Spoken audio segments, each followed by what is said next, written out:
এটাকে তিনি 2 মাসের মধ্যে কার্যকরী করবেন, মহকুমা ডিক্লেয়ার করে। এটা বড় সংস্কার।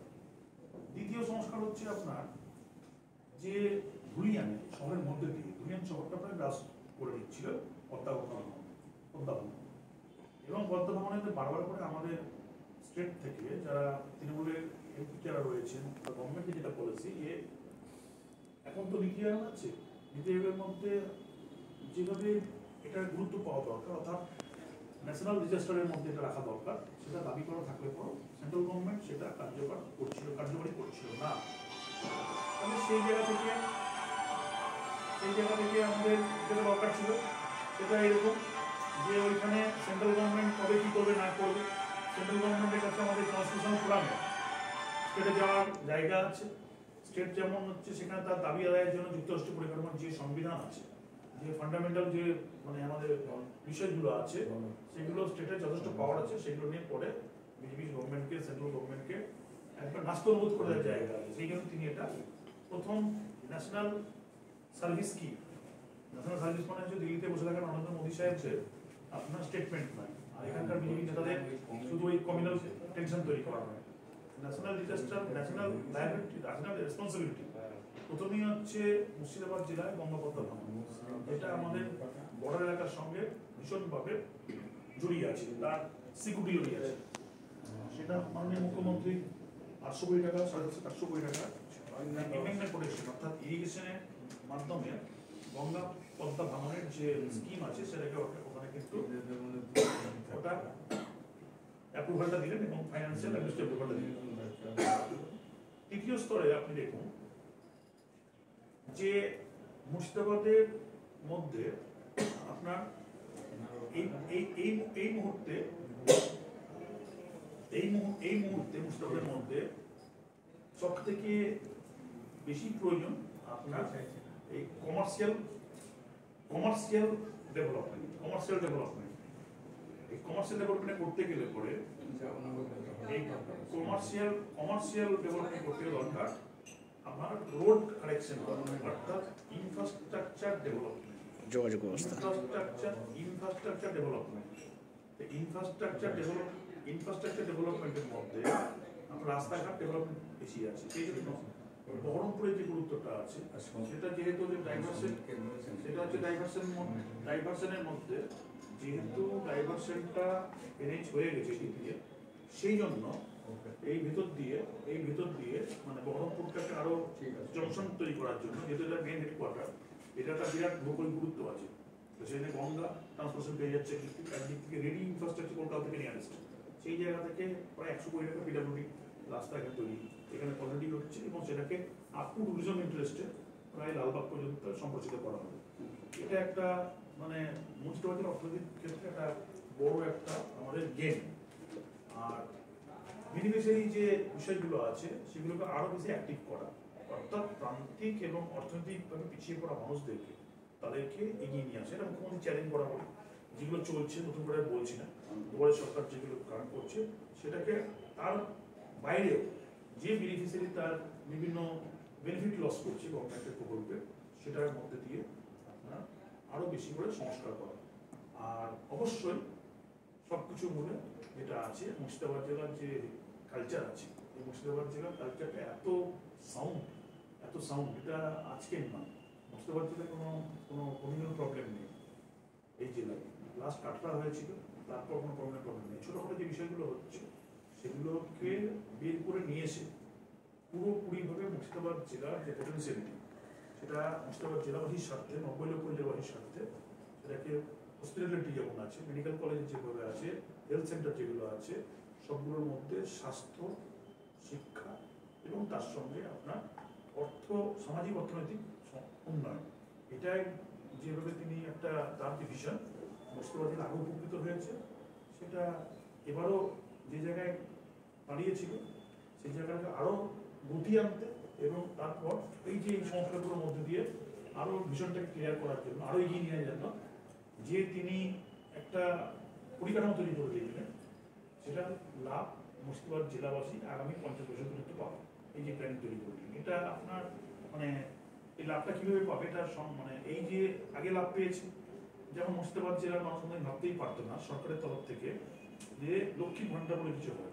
মুর্শিদাবাদ জেলার 18 লক্ষ বেনিফিসিয়ারি আছে, 18 লক্ষ মহিলা বেনিফিসিয়ারি আছে যারা লক্ষ্মীর ভান্ডারের সঙ্গে ডাইরেক্ট হচ্ছে আপনার গভর্নমেন্ট বেনিফিটটা ক্যাশ বেনিফিট পাচ্ছে।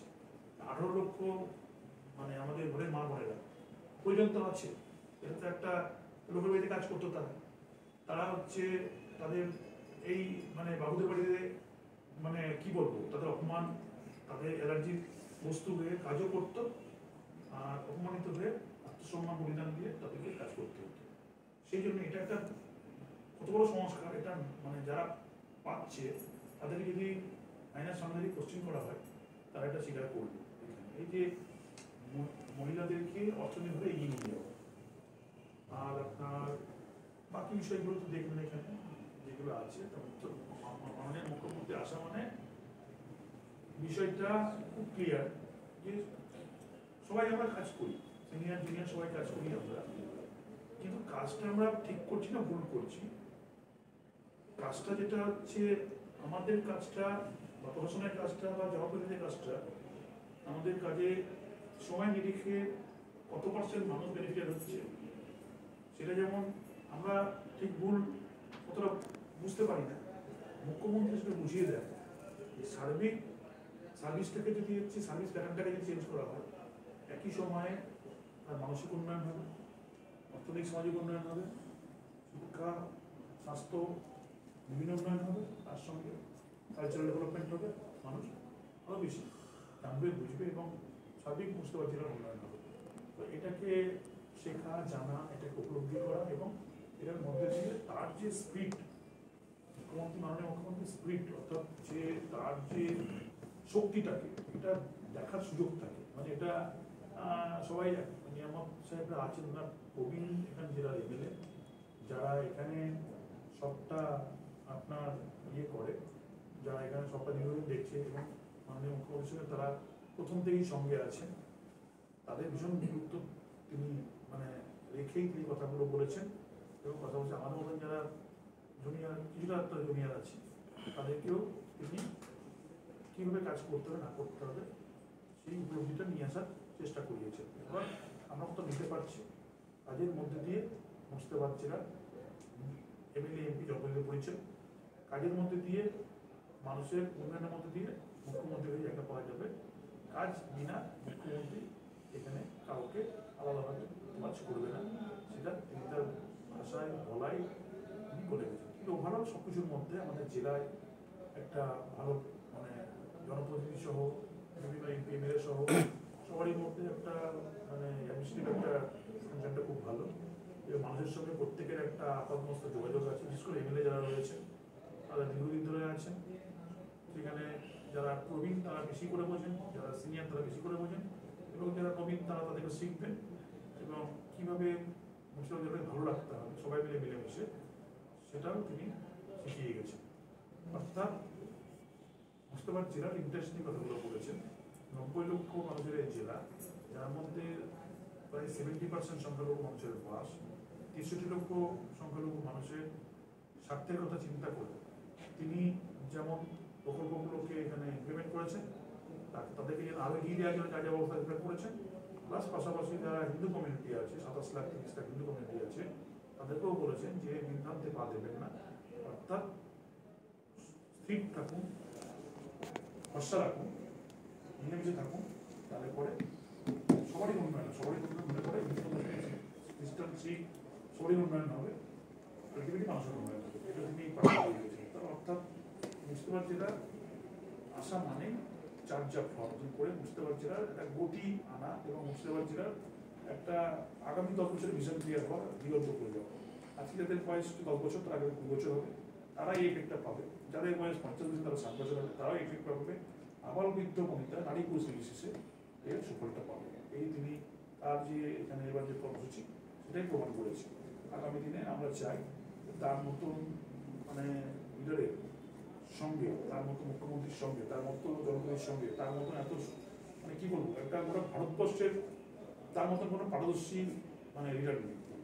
তার সান্নিধ্যে কাজ করার সুযোগ পাওয়াটা আমি ধন্য মনে করি এবং আমরা কৃতজ্ঞতা জানাই যে তিনি সবাইকে আমাদের সুযোগ দিয়েছেন এবং তার যে এই যে কাজ করার শক্তি মানুষের জন্য, সেটা ঈশ্বর তাকে আরো বেশি করে দিই এবং আমাদের জেলা উন্নয়ন, এটাই আমরা দিনের শেষে এটা আমাদের প্রার্থনা থাকে।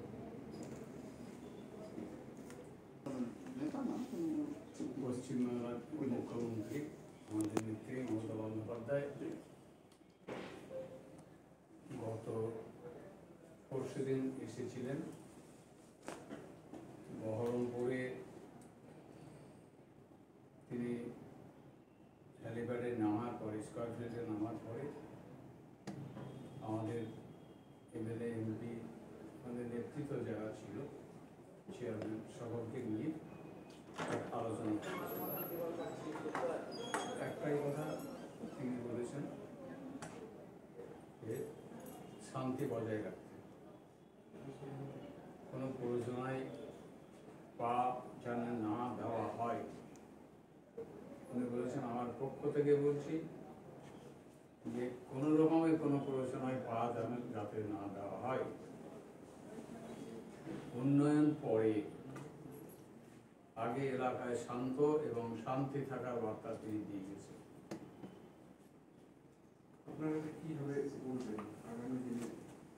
না, গতদিনে যে ঘটনা ঘটে গেছে,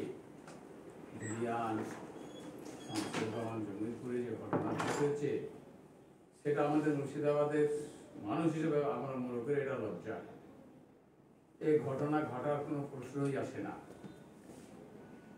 যে কারণেই হোক, যে ঘটনা ঘটেছে তার যারা ঘটিয়েছে তারা এই এলাকার অশান্তি করার জন্য ঘটিয়েছে, তারা কারা তার চিহ্নিত করা হয়েছে।